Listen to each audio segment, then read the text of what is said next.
जय हिंद साथियों, स्वागत है आप सभी लोगों का एक बार फिर से आपके अपने चैनल जनकवि स्टडी हब में। आशा करता हूं कि आप सभी लोग अच्छे होंगे और अच्छे से आप लोगों की तैयारी जो है वो चल रही होगी। आप साथियों, जैसा कि मैंने आप लोगों से कहा था कि बहुत जल्दी मैं आप लोगों के बीच उत्तराखंड इतिहास की क्लासेस स्टार्ट कर लूँगा। उसी प्रॉमिस के साथ, उसी कमिटमेंट के साथ मैंने इस क्लास के लिए काफ़ी अच्छे ढंग से कंटेंट रेडी किया हुआ है और बिल्कुल बारीकी से हम लोगों ने उत्तराखंड के इतिहास को यहाँ पर पढ़ना है। आप लोग जानते हो कि अगर उत्तराखंड जीके से आपके एग्जाम में 40 प्रश्न पूछे जाते हैं तो आपको 8 से 10 प्रश्न जो है वो उत्तराखंड के इतिहास से आराम से देखने को मिल जाते हैं। तो दोस्तों, यहाँ पर आप लोगों की स्क्रीन में दो बुक्स हैं।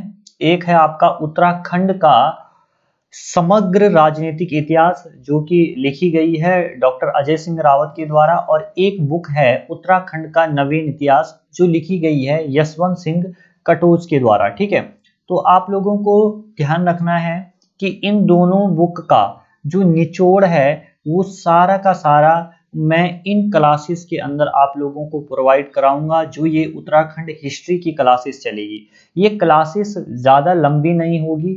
ठीक है, हमारे पास पूरा 2-2.5 महीने का अभी एक जो हमारा वीडियो वाला एग्जाम है उसके लिए टाइम है, तो एकदम विस्तृत रूप से हम लोग इन क्लासेस को करेंगे। और कहाँ तक करेंगे वो हम लोग जो मैं आप लोगों को आगे की स्लाइड में बता दूंगा। क्या क्या हमारा पूरा फ्लो चार्ट मैंने बनाए हैं, आगे किस तरीके से हम चीजें करेंगे। देखिए, ये क्लासेस दोनों टाइप्स के जो छात्र हैं उनके लिए इम्पोर्टेंट है। एक वो छात्र जो लोग बिल्कुल नए सिरे से, जिन्होंने कभी उत्तराखंड को टच भी नहीं किया है, ठीक है, उन लोगों के लिए भी ये क्लास काफी बेनिफिशियल है।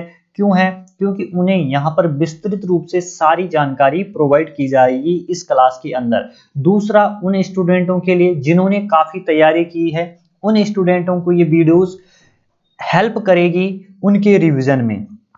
दूसरी हेल्प करेगी, बहुत सारे पॉइंट्स ऐसे होंगे जो इन वीडियोस के अंदर आप लोगों को नए मिलेंगे। तो वो जो पुराने छात्र हैं उन्होंने क्या करना है, जो पॉइंट आप लोगों को इन क्लासेस के अंदर नए मिलते हैं उनको अपने पुराने नोट्स में उन्होंने ऐड ऑन करना है। क्लियर है? तो दोनों प्रकार के छात्र छात्राओं के लिए ये क्लास काफी महत्वपूर्ण है। ठीक है, तीसरा इस क्लासेस के फायदे ये हैं कि मैं आप लोगों को डिजिटल नोट्स प्रोवाइड करा रहा हूँ। ठीक है, यानी कि पीपीटी देता हूँ हर एक क्लास की। ठीक है, अब देखिए, हर वक्त तो आप लोग कहीं इधर उधर चले गए, कहीं पर भी चले गए, ठीक है, तो हर वक्त आप लोग अपनी किताबें जो हैं, बुक्स हैं, नोट्स अपने पास नहीं रख सकते। लेकिन जो आपका ये सबसे बड़ा हथियार है, ये टेक्नोलॉजी वाला जो हथियार है आपका मोबाइल फोन, ये आपके पास हमेशा रहता है। ठीक है, जब भी आप लोग क्या करिए, ठीक है, जब भी आपको लगता है कि आप लोग कुछ चीज भूल गए हैं, तुरंत अपना फोन खोलिए और इन पीपीटी को आप लोग देखना स्टार्ट करिए। ठीक है, तो सारा का सारा कंटेंट आपके मोबाइल पे जमा हो रहा है। ठीक है, और बिल्कुल अच्छे से इन जितना भी ये कोर्स है इसको अच्छे से डिजाइन किया हुआ है दोस्तों। चलिए, ये तो हो गई बात कि हम लोग आज के इस सेशन में क्या करने वाले हैं। तो दोस्तों, आगे है, अब देखिए, मोटिवेशन क्वेट्स है, ठीक है, जो आपके अंदर ऊर्जा का संचार करेगा।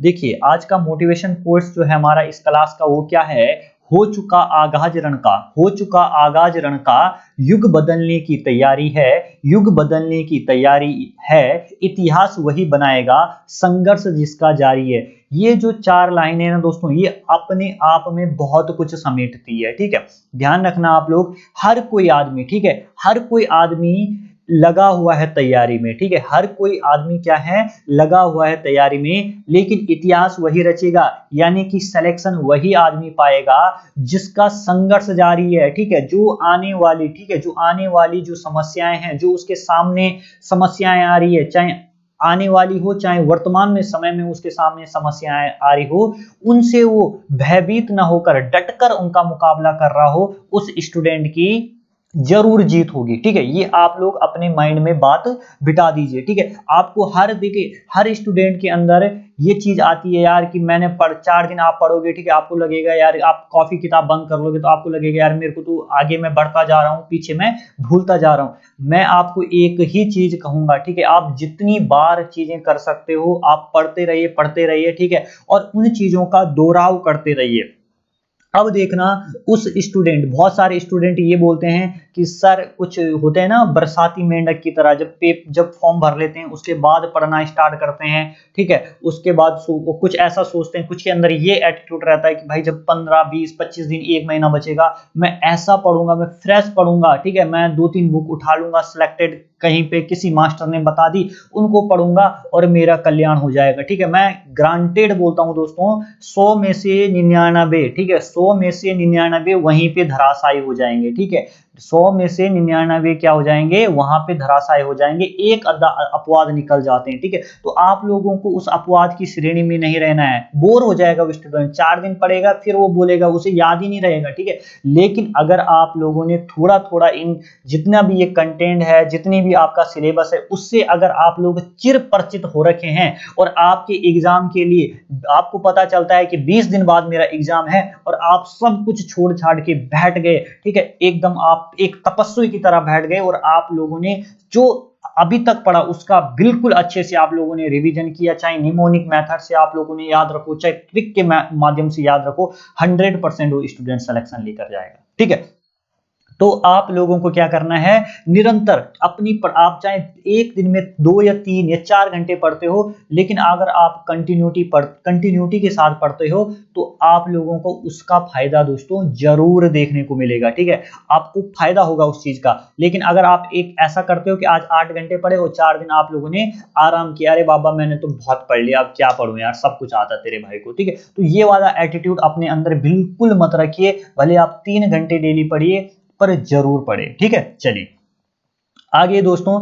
अब देखिए, ये आप लोगों के सामने बिल्कुल अच्छे से डिजाइन किया हुआ है कि उत्तराखंड के इतिहास के अंदर हमने पढ़ना क्या क्या है। ठीक है, देखिए उत्तराखंड का जो इतिहास है ना दोस्तों, वो 3 भागों में डिवाइड किया जाता है। ठीक है, एक होता है आपका प्रागैतिहासिक काल, एक होता है आदि ऐतिहासिक काल और एक होता है ऐतिहासिक काल। ये सारी जो ये प्रागैतिहासिक काल क्या होता है, आदि ऐतिहासिक काल क्या होता है, ऐतिहासिक काल, ये मैं पूरा डिटेल से हिस्ट्री की क्लास के अंदर डिस्कशन कर चुका हूं, क्लियर है। लेकिन फिर भी मैं यहां पर आप लोगों को बता देता हूं कि प्रागैतिहासिक काल क्या होता है। ठीक है, आप लोगों को ध्यान रखना है कि प्रागैतिहासिक काल क्या होता है, जिसमें जिस काल की जानकारी, जिस कालखंड की जानकारी, जिस समय की जानकारी हमें उस टाइम के लोगों के द्वारा यूज किए गए पाषाण उपकरणों से या धातु उपकरणों से प्राप्त होती है, उसे कहते हैं प्रागैतिहासिक काल। अब आप कहेंगे कि मास्टर जी आदि ऐतिहासिक काल क्या होता है, तो आदि ऐतिहासिक काल भी मैं आप लोगों को बता दूं। ठीक है, आदि ऐतिहासिक काल वो होता है साथियों जिसके अंतर्गत क्या होता है, कुछ ऐसी चीजें हैं, ठीक है, कुछ ऐसी ऐसी लिपि तो थी उस टाइम पर, ठीक है, लेकिन उन लिपियों को इंसान क्या नहीं कर सकता था, पढ़ नहीं सकता था। ठीक है, उन लिपियों को क्या नहीं कर सकता था, पढ़ नहीं सकता। ऐतिहासिक काल क्या होता है दोस्तों, जिसमें लिपि भी है और उस लिपि को पढ़ा भी गया है, क्लियर है। चलिए अब देखिए, प्रागैतिहासिक काल के अंदर हमने क्या क्या सेक्शन यहाँ पे कवर करना है। हमने उत्तराखंड के परिप्रेक्ष्य में पढ़ रहे हैं ना, तो हम उत्तराखंड की ही चीजें पढ़ेंगे। शैल चित्र पढ़ने हैं उत्तराखंड की गुफाएं हमने पढ़नी है, मृदभांड पढ़ने हैं, कंकाल पढ़ने हैं, पाषाण उपकरण हमने पढ़ने हैं और धातु उपकरण का हमने यहाँ पर जितने भी उत्तराखंड का ये प्रागैतिहासिक काल से जुड़े चीजें हैं इनका हमने अध्ययन करना है। और ये प्रागैतिहासिक काल पूरा का पूरा हम आज के इस लेक्चर में पढ़ेंगे। ठीक है, फिर बचता है आपका आदि ऐतिहासिक काल, इन्हें हम जो आने वाले लेक्चर होंगे हमारे उनके अंदर पढ़ेंगे। धार्मिक ग्रंथ पढ़ेंगे, ऋग्वेद, रामायण, महाभारत, ऐत्रेय, ब्राह्मण, प्रमुख लेख, ठीक है, कि कहां कहां इन जो ये पुराण है, जो ये वेद है, जो ये लेख है, इनके अंदर कहां कहां पर उत्तराखंड का जिक्र हुआ है। ठीक है, अब बात आती है साथियों ऐतिहासिक लेख की। ठीक है, ऐतिहासिक काल की बात आती है तो ऐतिहासिक काल के अंदर क्या क्या है, प्राचीन काल के अंदर हमने कुणित शासक के बारे में पढ़ना है। कुणित के बाद आपको पता है शक आए, शक के बाद कुषाण, योधे वंश, नाग वंश, मोखरी वंश, पौरव वंश, कत्यूरी वंश। ठीक है, इन सभी वंशों का अध्ययन हमने प्राचीन काल के अंदर करना है। फिर आता है आपका मध्यकालीन इतिहास, इसके अंदर हमने चंद वंश के बारे में पढ़ना है और परमार वंश के बारे में पढ़ना है, ठीक है। फिर आता है आपका आधुनिक काल, ठीक है। आधुनिक काल के अंदर हमने क्या पढ़ना है दोस्तों, गोरखा शासन के बारे में पढ़ना है, ब्रिटिश शासन के बारे में पढ़ना है और स्वतंत्रता संग्राम में उत्तराखंड की क्या भूमिका रही थी उसके बारे में पढ़ना है। देन हमें जो भी उत्तराखंड के आंदोलन हुए आजादी के दौरान हो, चाहे उत्तराखंड को बनाने के लिए जो आंदोलन हुए, सारा जब तक हम एक राज्य के रूप में उत्तराखंड का निर्माण नहीं कर लेते हैं तब तक हमने उत्तराखंड की हिस्ट्री को पूरा पढ़ना है। तो ये लगा लीजिए दोस्तों कि ये कम से कम ये जो ये पूरा कोर्स है ये आपका 40-45 दिन तो चलना ही चलना है। 40-45 दिन का समय इसमें निश्चित तौर से लगेगा। चलिए दोस्तों, अब देखिए सबसे पहले आप लोग देखिए यहाँ पर प्रागैतिहासिक काल है, ठीक है। प्रागैतिहासिक काल होता क्या है, सबसे पहले देखिए इस काल की जानकारी का एकमात्र स्रोत उस समय के मानवों द्वारा उपयोग की गई वस्तुएं हैं। अगर आपसे पूछा जाता है कि प्रागैतिहासिक काल का जो स्रोत है वो क्या है, तो उस टाइम के मानवों द्वारा उपयोग की गई वस्तुएं क्या है, इस काल का क्या है दोस्तों, स्रोत है।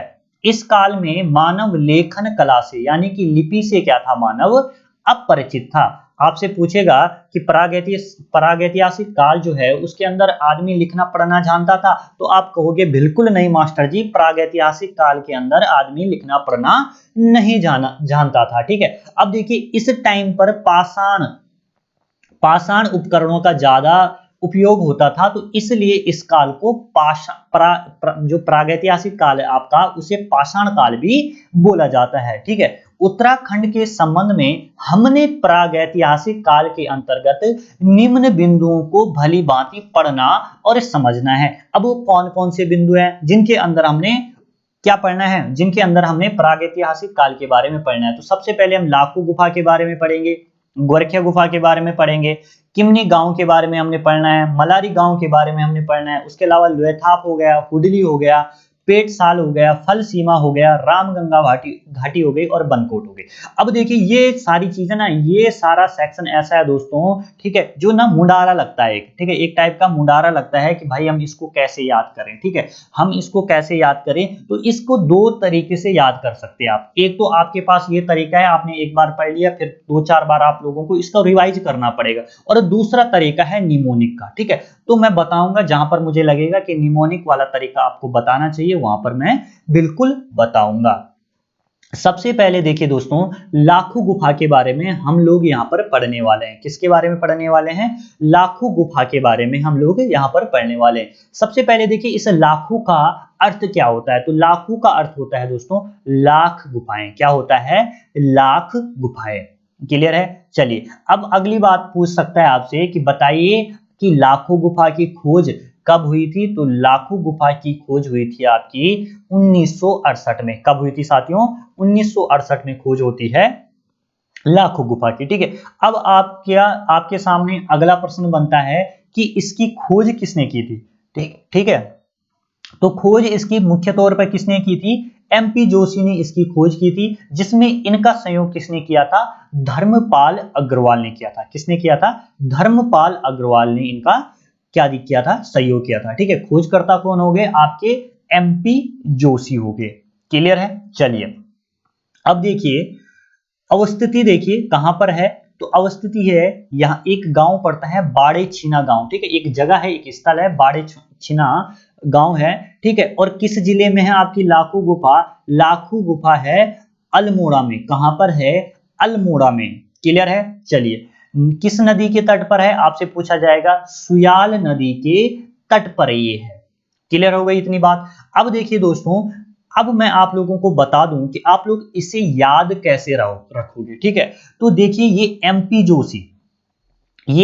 जोशी नाम का जो शख्स है, ठीक है, इसको क्या करना है, इसको करना है आलू का व्यापार। किसका व्यापार करना है, एमपी जोशी, ठीक है। क्या नाम है, एमपी जोशी। इसको क्या करना है, आलू का व्यापार करना है। अब आलू के व्यापार के लिए इसे कितना रुपया चाहिए, लाख रुपया चाहिए। कितना रुपया चाहिए, लाख रुपया चाहिए। तो ये क्या करता है, ये जो ये आदमी है, ये क्या करता है, लाख रुपए का क्या करता है, कर्जा करता है, ठीक है। और कर्जा किससे लेता है? किसी सुयाल जी से लेता है। किससे लेता है? एक सुयाल जोशी जो है वो किससे कर्जा लेता है? सुयाल से कर्जा लेता है। तो देखो दोस्तों, कहानी को कैसे आप लोग इसके साथ ध्यान रखोगे, अब भूलोगे आप कैसे? आप लोगों को कहानी याद रखनी है कि लाखों का अर्थ होता है लाख गुफाएं, ठीक है। और 1968 में इसकी क्या होती है? खोज होती है। 1968 में इसकी क्या होती है? खोज होती है। अब ये 68, ठीक है, 68 कैसे आप ध्यान रखोगे, ठीक है, मैं आप लोगों को बता दूं। 68 आप लोग ऐसे ध्यान रखोगे, जो एमपी जोशी है उसकी उम्र है कितनी? 68 साल, ठीक है। 68 साल का एमपी जोशी को क्या करना है? बुढ़ापे में उसको व्यापार करना है आलू का। आलू से रिलेट करोगे अल्मोड़ा, ठीक है। और लाख रुपए चाहिए उसको आलू के बिजनेस को स्टार्ट करने के लिए। और उस लाख रुपए के लिए वो किससे कर्जा लेने की किसके पास जाएगा? कर्जा लेने के लिए किसी सुयाल के पास जाएगा। तो आपके माइंड में पूरी कहानी बन जाएगी कि जो लाखों गुफा है उसकी खोज होती है 1968 में। खोज करता है आपकी एमपी जोशी, ठीक है। किस गांव में है? बाड़ेछिना गांव, अल्मोड़ा में है। और किस नदी के तट पर है? सुयाल नदी के तट पर है। अब अगली चीज आती है कि इस लाखों गुफा से जानकारी क्या मिली है, ठीक है। तो आपको ध्यान रखना है, यहां इस गुफा में मानव और पशुओं की आकृति बनाई गई है। क्या बनाई गई है? मानव और पशुओं की आकृति बनाई गई है। सामूहिक नृत्य करते हुए 34 मानव आकृति दिखाई गई है, ठीक है। पूछ सकता है आपसे सामूहिक कहां से? सामूहिक नृत्य के साक्ष्य कहां से प्राप्त हुए हैं? तो आप बताना मास्टर जी, ये हुए आपकी लाखों गुफा से। क्लियर है? चलिए आगे देखिए दोस्तों, जो ये गुफा है, ये जो गुफा है ये नाग फनी की तरह दिखती है। नाग फनी का मतलब जैसे नाग का क्या होता है? फन होता है, उसी तरीके की ये गुफा है। अगला अगला पॉइंट देखिए दोस्तों, इस गुफा के पास फड़कानोला स्थित है। आपसे पूछा जाएगा फड़कानोला कहां स्थित है? तो लाखों गुफा के समीप है। इस गुफा के शैल चित्रों में 3 रंगों का प्रयोग हुआ है, ठीक है। अब देखिए, पहले तक जो आयोग प्रश्न पूछता था वो कुछ इस तरीके से पूछता था कि साहब ज्यादा आप ये बताओ कि आपके मामा का नाम क्या है। लेकिन अब जो एग्जामिनर है, ठीक है, वो किस तरीके से प्रश्न पूछता है? वो इस तरीके से प्रश्न पूछता है, बता भाई मेरे मामा का नाम क्या है, ठीक है। तो मैं क्या कहना चाह रहा हूं, आप समझना बात को, ठीक है। आप ये समझना कि आपको इस गुफा से के शैल चित्रों से 3 तरह के रंगों का प्रयोग किया गया है। लाल किया गया है, कत्थई किया गया है, काला रंग किया गया। अब एक चौथा ऑप्शन बना देगा ये सफेद का, ठीक है।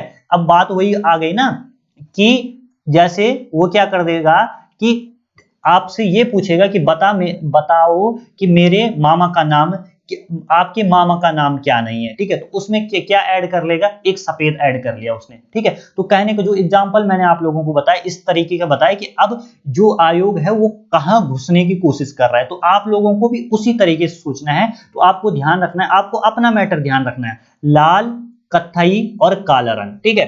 3 रंगों का प्रयोग किया गया है, लाल, कत्थई और काला रंग, ठीक है। चलिए, कत्थई जानते हो ना, तो गाना भी सुना होगा आपने, कत्थई सी तेरी आंखें, ठीक है। तो वही कलर होता है। चलिए आगे देखिए, इस गुफा की तुलना भीम भेटिका की गुफा से की गई है, ठीक है। भीम भेटिका की जो गुफा है मध्य प्रदेश के अंदर, उससे इस जो लाखों गुफा है आपसे पूछा जाएगा उसकी तुलना की गई। अब प्रश्न क्या पूछेगा कि उत्तराखंड की किस गुफा की तुलना मध्य प्रदेश की भीम भेटिका गुफा से की गई है? आप आंसर करोगे मास्टर जी लाखों गुफा की गई। क्लियर है? चलिए अब देखिए, अगली बात आप लोगों ने क्या ध्यान रखनी है कि राज्य में प्रागैतिहासिक काल की ये क्या थी? पहली खोज थी। क्लियर है? चलिए अब देखिए दोस्तों, ये है कहां की? ये आपके सामने व्यू है लाखों गुफा का, ठीक है। और ये है वहां के क्या सुंदर से चित्र, ठीक है। चलिए ये देख लीजिए, आप लोग अच्छे से अपने माइंड में बिठा लीजिए, ये कहां के चित्र हैं? लाखों गुफा के हैं। और ये देखिए, ये जो लाखों गुफा है उसका ये जो आपको दिख रहा है ना, बिल्कुल नाग के फन की तरह, ठीक है। शेप किसकी तरह है? बिल्कुल नाग की फन की तरह। तो ये है आपकी लाखों गुफा। अब देखिए दोस्तों, अब आ गई आपकी गोरखिया गुफा, ठीक है। अब देखिए, यह गुफा चित्रकला के मामले में सबसे पहली खासियत बात क्या है इसकी कि यह गुफा चित्रकला के मामले में उत्तराखंड की सबसे सुंदर कृति है। तो आपसे प्रश्न क्या बन सकता है कि बताइए साहब जी, आपकी उत्तराखंड में चित्रकला के मामले में सबसे सुंदर कौन सी गुफा है? तो आप बताओगे गोरखिया गुफा है। ठीक है, अब स्थिति लोकेशन कहां पर है, यानी कि स्थित कहां पर है ये? तो ये है आपका ढुंगरी गांव में। ठीक है, और इस गांव को छिलना भी बोलते हैं। ठीक है, कभी कभी अगर ढुंगरी नहीं दिया तो छिलना दे दिया, आप लोग तो कंफ्यूज हो जाओगे। ठीक है, तो आपको लोगों को छिलना भी याद रखना है और ढुंगरी भी याद रखना है। ठीक है, और किस जिले में है? चमोली जिले में। किस जिले में है? चमोली जिले में है। और अलकनंदा किसके नदी के तट पर है ये? अलकनंदा नदी के तट पर ये स्थित है। अब बात आती है साथियों कि इसके खोजकर्ता कौन है। ठीक है, खोजकर्ता आपसे पूछेगा कि खोजकर्ता बताओ भाई, तो इसके खोजकर्ता हैं राकेश भट्ट। कौन है इसके खोजकर्ता? है राकेश भट्ट इसके खोजकर्ता है। क्लियर हो गई इतनी बात? ठीक है, चलिए जानकारी की बात करें तो जानकारी यहां से क्या प्राप्त हुई है? मानव को पशुओं का शिकार करते हुए दिखाया गया है। तो ये प्रश्न आपसे पूछा जा सकता है कि वो कौन सी गुफा है जहां मानव को पशुओं का शिकार करते हुए दिखाया गया है? तो आप सीधा बोलोगे गुरुजी ऐसी गुफा है चमोली की। कौन सी गुफा? गोरखिया गुफा। ठीक है, जो ढुंगरी गांव छिलना में स्थित है। अब देखिए दोस्तों, इस गुफा में 41, ठीक है 41, ठीक है 41 चित्रों का क्या किया गया है? चित्रण किया गया। और इन 41 में भी क्या है? 33 चित्र, यानी 33 चित्र तो मानव के हैं, लेकिन जो 8 चित्र है ना वो किसके हैं? वो पशुओं के हैं। क्लियर हो गई इतनी बात? 41 चित्रों में से 33 चित्र मानव के हैं और 8 पशुओं के हैं। क्लियर हो गई बात? अब आपसे पूछेगा कि पशु, मानव तो ठीक है, सारे मानव एक जैसे ही रहते हैं, लेकिन पशुओं में, ठीक है पशुओं में यहां पर किसके चित्र बताए गए हैं? किसके चित्र लिए गए हैं? तो पशुओं में आप लोग ध्यान रखना, आप कहना कि मास्टर जी लिए गए हैं भेड़, आपका बारहसिंगा, आपकी लोमड़ी। ठीक है, इन सभी का चित्रण किया गया है। ठीक है, अब देखिए किस रंग का प्रयोग किया गया है। ठीक है, वहां तो किया गया था लाल, ठीक है कत्थई और आपका काला, लेकिन यहां किया गया है चटक लाल का। ठीक है, जैसे होता है ना बिल्कुल एकदम बुरांस का फूल होता है जैसा चटक लाल। ठीक है, तो वैसी रंग का यहाँ पर क्या किया गया है? प्रयोग किया गया है। यहाँ मानवों को, ठीक है यहाँ पर जो ये गुफा है यहाँ पर मानवों को कैसे बनाया गया है? जैसे त्रिशूल बनाया जाता है। ठीक है, त्रिशूल के रूप में मानव को यहाँ पर क्या किया गया है? अंकित किया गया है। आई होप इतनी चीजें आप लोगों की क्लियर हो गई होगी। चलिए दोस्तों आगे देखिए, इस गुफा में पीले रंग की धारीदार, पीले रंग की तो चट्टान है, पीले रंग की क्या है? धारीदार चट्टान है, और उस पर कैसे रंग का प्रयोग किया गया है? गुलाबी रंग का प्रयोग किया गया है। कैसे रंग का प्रयोग किया गया है साथियों? गुलाबी रंग का प्रयोग किया गया है। चलिए अब ये आप लोगों के सामने सुंदर से नजारे हैं किसके? आपकी गोरखिया गुफा के। और इसमें आप लोग देख सकते हो क्या बनाए गए हैं? हिरण बनाया गया है, बारहसिंगा बनाया गया, भेड़ बनाया गया। ठीक है, और जिसका पीछा कौन कर रहे हैं? ये आदमी लोग कर रहे हैं। ठीक है, तो यानी कि उस टाइम का ये लोग मनोरंजन के लिए क्या करते थे? ये सारी चीजें करते थे। चलिए दोस्तों अगली चीज है और बहुत इंपॉर्टेंट है आपके लिए, मलारी गांव। ठीक है, अब हम किसके बारे में पढ़ने वाले हैं? मलारी गांव के बारे में यहां पर पढ़ने वाले हैं। तो देखिए आप लोग, जो ये मलारी गांव है दोस्तों, ये उत्तराखंड और तिब्बत की सीमा पर है। ठीक है, आपसे पूछेगा कि मलारी गांव कहाँ है? तो ये उत्तराखंड और तिब्बत की सीमा पर है। यह स्थान कहां पर है? तो यह स्थान है आपके उत्तराखंड के चमोली में। यह स्थान किस नदी के निकट है? तो आप कहना कि मास्टर जी ये किस नदी के हैं? जो पश्चिमी धौली गंगा है हमारी, उसके समीप है। अब बात आती है कि इस जो ये स्थान है मलारी गांव, इसकी खोज किसने की थी? तो सबसे पहले जो इसकी खोज की वो की 1956 में शिव प्रसाद डबराल जी ने। किसने की दोस्तों? शिव प्रसाद डबराल जी ने। क्लियर हो गई इतनी बात?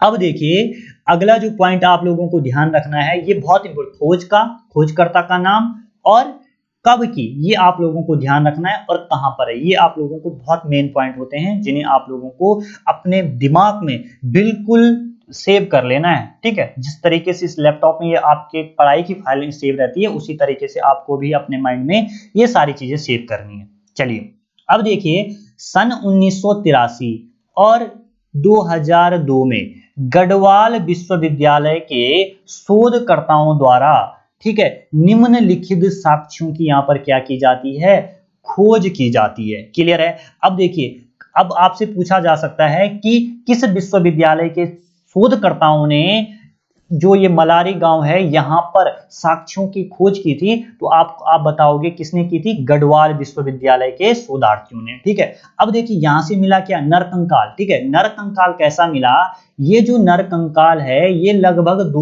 2000 साल से अधिक पुराना है। ठीक है, और इस नरकंकाल को कैसे रखा है, घुटने घुटने मोड़कर दफनाया गया है। कैसे दफनाया गया है, घुटने मोड़कर दफनाया गया है। ठीक है, जो ये आपका नरकंकाल यहां से प्राप्त हुआ है 2000 साल पुराना, इसको दफनाया गया था घुटने मोड़कर। और जो राहुल सांकृत्यान जी है, उन्होंने, कि जिनका नाम, जो मूल नाम है केदारनाथ पांडे, ठीक है, उनके द्वारा इसे खस सवादान बताया गया। इन्होंने बोला कि जो ये सवादान है ये किसका है, ये खसों का है। ये सब किसका है, खसों का है। क्लियर हो गई बात। अब अगला यहां से किया मिला। ठीक है, तो देखो भाई यहां से 5.2 केजी, ठीक है, यानी कि 5 किलो 200 ग्राम का यहां से सोने का मुकोटा मिला है। ठीक है, सोने का मुकोटा मिला। ठीक है, अगर ऐसे एक आदमी होता तो वो तो बताता ही नहीं किसी को कि यार इतना सोना मिल गया, ले जाता, बेच देता और खुद वो बन जाता, क्या अमीर आदमी बन जाता।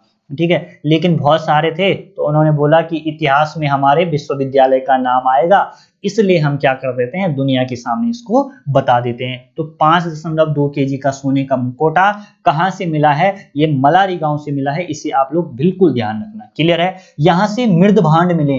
अब आप लोग सोचते होंगे मृद भांड क्या होते भाई, तो मृद भांड क्या होते, मृद मतलब होता है मिट्टी, और भांडा, भांडा आप बोलते हैं ना गढ़वाली में, तो भांडा का अर्थ होता है बर्तन। ठीक है, तो मृद भांड कहां से मिले हैं, तो ये मिले हैं आपके मलारी गांव से।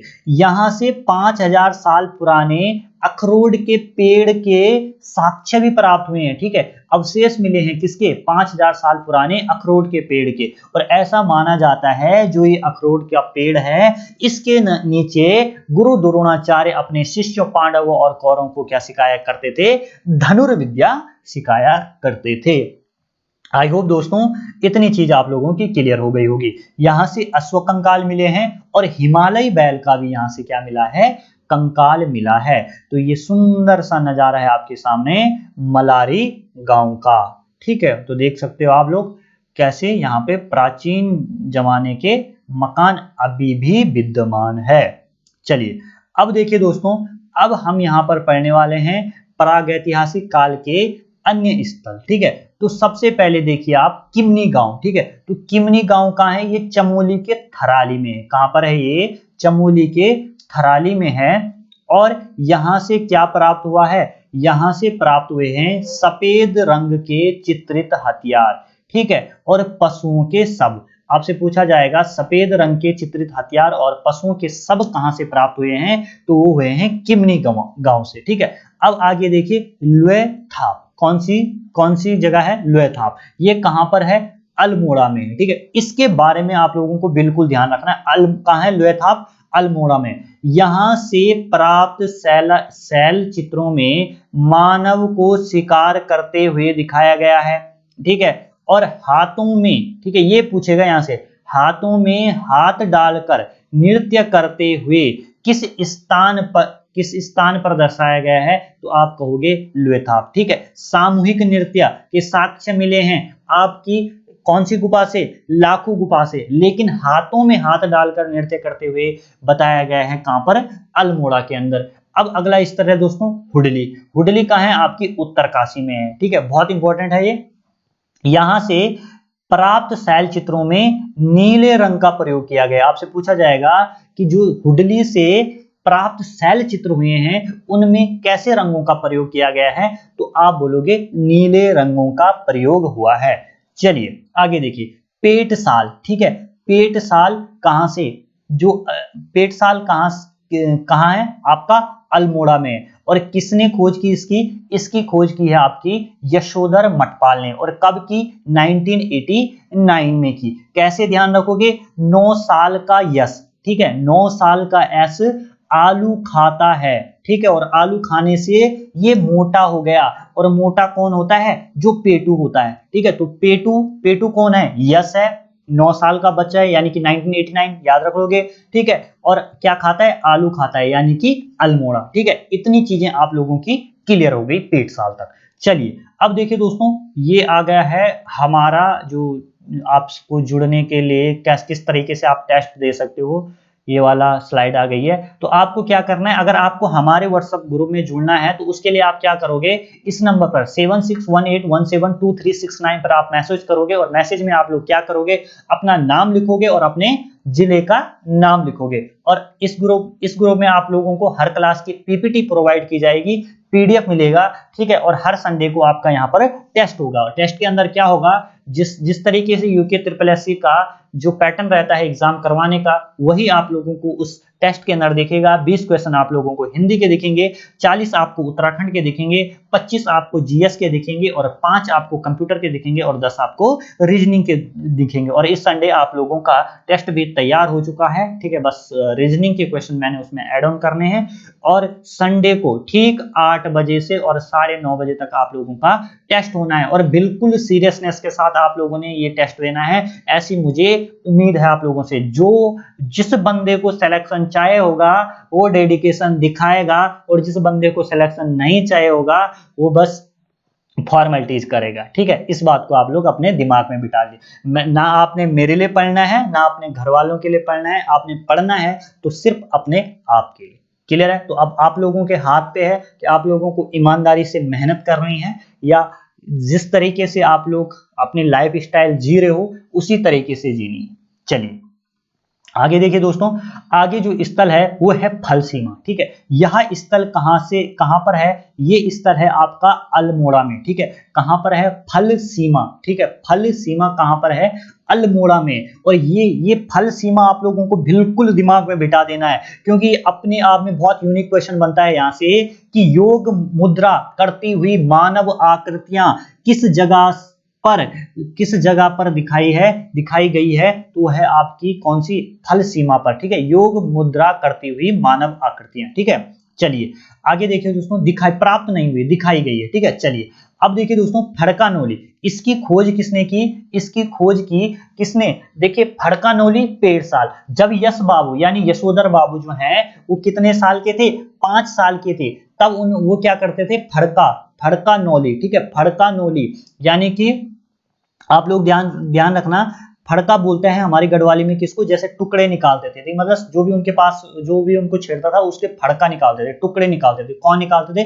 5 साल की उम्र में यशोधर मटवाल, ठीक है। यश बाबू, ठीक है, कर लेना आप लोग, ठीक है। तो आप लोग ध्यान रखना, फड़कानोली की खोज कब हुई? 1985 में हुई। किसने की? यशोधर मटवाल ने की। और इस गुफा की छत पर नागराज की तरह फन मिला है, ठीक है। फड़कानोली यानी कि इसकी जो छत है उस पर नागराज की तरह फन कहां से मिला? तो वो फड़कानोली से, ठीक है। उसके अलावा दीवारों पर भी यहां पर आकृतियां मिली है, सड़क के नीचे ये सैला आश्रय है। आगे देखिए दोस्तों, रामगंगा घाटी के बारे में पढ़िए, प्रस्तर कालीन, ठीक है। अब देखिए प्रस्तर का पर्यायवाची क्या होता है? पत्थर होता है। पत्थर का क्या होता है? पाषाण होता है, ठीक है। तो पाषाण कालीन शवागार और कप मार्क्स मिले हैं, ठीक है। अब कई लोग सोचते हैं कि भाई ये मास्टर जी ये पढ़ते हैं सिर्फ इसको कि यार कप मार्क्स क्या होते हैं। तो कप मार्क्स कुछ नहीं होते हैं, जैसी आपकी क्या होती है, आप लोगों ने ओखली देखी होगी, ठीक है। ओखली देखी होगी चट्टानों की, ठीक है। तो ओखली जो होती है उसी को बोलते हैं आप लोग क्या? कप मार्क्स, ठीक है। तो आप लोग ध्यान रखना, कप मार्क्स के कहां से साक्ष्य मिले हैं?